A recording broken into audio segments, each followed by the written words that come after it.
Bernard Arnault is a French businessman. He is the chairman of the LVMH Group, the world's largest luxury conglomerate, and is often referred to as the emperor of the luxury empire, the wolf in cashmere, and Europe's richest man. He is also the founder of the LVMH Group. Headquartered in France, LVMH is the world's largest luxury consumer goods company, and the #1 company by market capitalization on the French stock market. By extension, it is the #1 company by market capitalization on the European stock market. Its name is a combination of the acronyms Louis Vuitton, Moet and Chandon, and Hennessy. Given that most of the world's richest people today are tech entrepreneurs and investors based in Silicon Valley, USA, he is an unusual case of someone who rose to the top by succeeding in the established industries of luxury brands and real estate. 1. Humble beginnings. Bernard Arnault started out in his family's construction company, but had bigger dreams of his own. He didn't always plan on joining his family's construction business, but when he was just 17 years old, his father gave him a pair of Berluti shoes that would change his perspective forever. The shoes not only showed him the beauty and rarity of luxury goods but also gave him a sense of responsibility towards his family's business. He realized that this was the business he wanted to be in and began working towards it.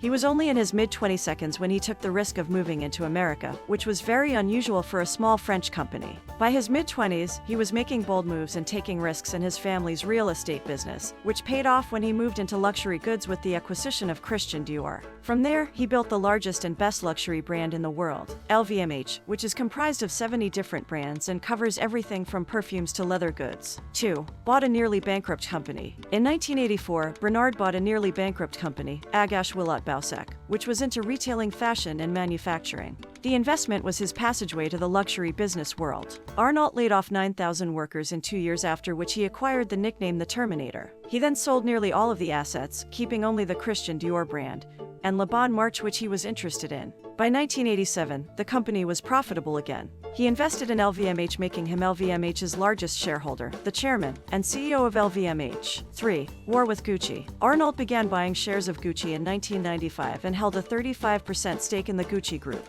The group enlisted with the help of François Pinault, the head of Pinault Printemps Redoute, later renamed PPR, which thwarted LVMH's plan to take over Gucci. This is how Arnault lost Gucci to Pinault after an almost 3-year battle. Talking about Pinault's involvement, Arnault reportedly said, "It is true that I was surprised to see François Pinault attacking our group in the Gucci affair. Even more so because before that I had a very friendly relationship with him. You could say to me that I should have been more on my guard, and you would have been right." This war for Gucci sparked Arnault's long-standing and expensive rivalry with François Pinault. 4. Owns one of the world's largest yachts. Bernard Arnault owns one of the world's largest yachts, named Symphony. It has a crew of 47 and can accommodate up to 20 guests in luxury. He got into the yacht business in 2008 by buying out Princess Yachts for €250 million, invested almost the same amount in Von Lent, and acquired the biggest custom-built luxury mega yacht ever made, Symphony. The Symphony boasts a 6-meter glass-bottom swimming pool, an outdoor cinema, and a stunning jacuzzi. Not only that, he owns not just one, but a range of private jets, including the Bombardier Global 750, considered the world's longest and largest business jet.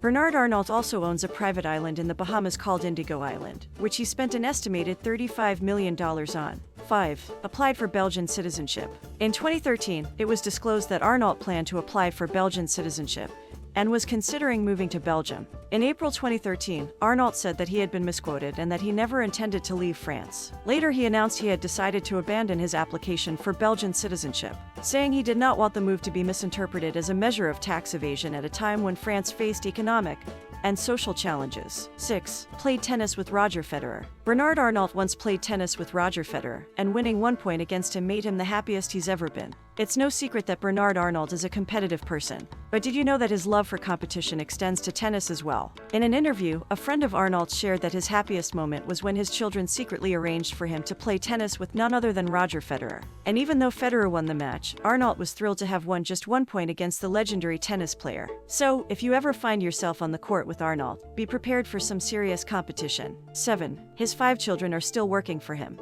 Bernard Arnault is deciding which of his 5 children will take over the empire soon. All 5 of his children currently work in his empire. Frédéric is the CEO of Tag Heuer. Delphine is the executive vice president of Louis Vuitton. Antoine is the CEO of Christian Dior. And Alexander is the executive vice president of product and communications at Tiffany and Co. Bernard Arnault's 5 children all have powerful positions within his company, and he has made moves to ensure that control remains within the family for years to come. Last year, LVMH voted to raise the age limit of its CEO, meaning Arnault can remain in charge until he's 80 if he wishes. Additionally, his children each have a 20% stake in the family holding company, and can't sell their shares for 30 years. While he hasn't publicly named a successor, it's clear that Arnault is planning for his family's continued control over his empire. Bait, richer than Elon Musk. Bernard Arnault, a French citizen, has overtaken Elon Musk to become the richest person in the world, the first time a French person has ever been at the top of Forbes' billionaires list. This proves that croissants and haute couture are just as valuable as electric cars and space travel.